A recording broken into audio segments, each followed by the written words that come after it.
You know exactly what I'm talking about. You post something online, maybe you're excited, maybe it's just a quick thought. And then, boom, within minutes, that comment pops up, pointing out your typo. Yep, it's the grammar police. And today, we're gonna figure out what actually makes them tick. I mean, you know the scene, right? You just shared something you're genuinely pumped about. A great photo, a funny thought, an article you loved, and then you see it, that little red asterisk. Someone has completely ignored your entire point just to let you, and, well, the rest of the internet know that you used the wrong your. And this is a moment we can all relate to, right?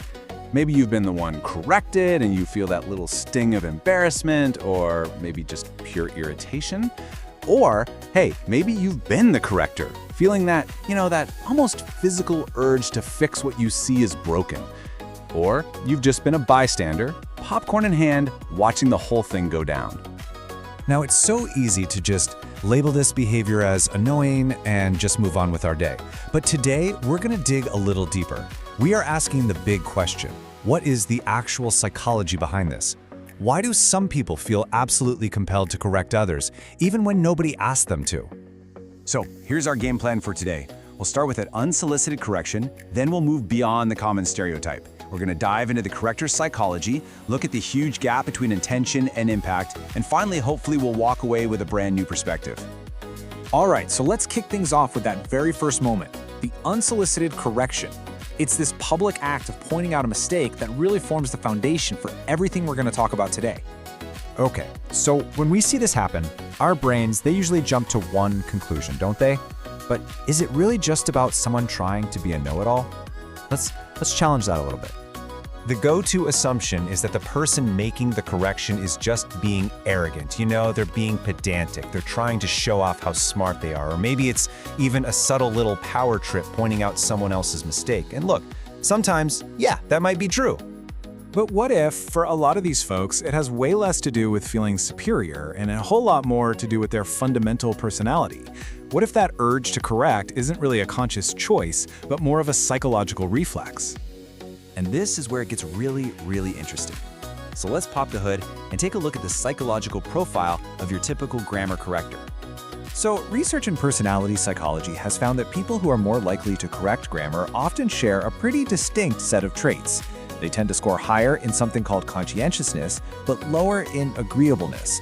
They also tend to lean more towards introversion and have a lower tolerance for things being ambiguous. They much prefer clear rules and a sense of order. Let's zero in on that first one, conscientiousness. Now, this isn't about being mean. This is a core personality trait for someone who's highly conscientious. I mean, think of that person whose desk is always perfectly organized, or who plans their vacations with a detailed spreadsheet. A typo isn't just a mistake. No, to them, it's a disruption of order, and their deep-seated instinct is to fix it. And this just illustrates that internal conflict perfectly. For a person high in conscientiousness, their brain is literally screaming, "A rule has been broken. It needs to be fixed for the sake of clarity and correctness." But for someone high in agreeableness, their first thought is, whoa, correcting them in public could be really embarrassing and hurt their feelings. The social vibe and the main point of what they're saying is way more important.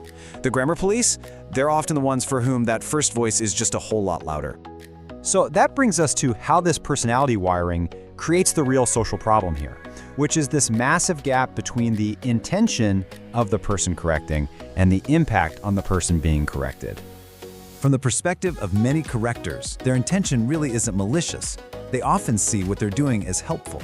They think they're upholding standards, promoting clear communication, and just fixing a little error for the benefit of everyone. In their mind, they're simply putting things back in order. But the impact? It is almost always completely different. For the person on the receiving end, that correction can feel condescending, patronizing, and just plain publicly shaming. What it communicates is that their tiny mistake was more important than the actual idea they were trying to share. It just derails this whole conversation and often shuts it right down. So now that we understand these personality traits and this huge intention versus impact gap, how can we approach these situations a little differently? Let's try to put all this together into a new perspective. Here's a simple 3-step framework you can kind of keep in your back pocket. First, trying to see the behavior as a sign of a personality trait, not necessarily as an act of pure malice. Second, always think about the context. Is this a formal document where every detail matters, or is it a casual post on social media? A private message is almost always going to be better than a public call-out. And third, for both sides, it's good to ask what's more important right now, the grammatical rule or the human connection, and the actual message being shared. And that really leaves us with a big question, doesn't it? In this world of super fast, instant communication, what do we actually value more? Perfect precision or human connection? So the next time you spot a typo, or maybe the next time someone points one of yours out to you, maybe you'll have a little bit of a new perspective. Thanks for tuning in.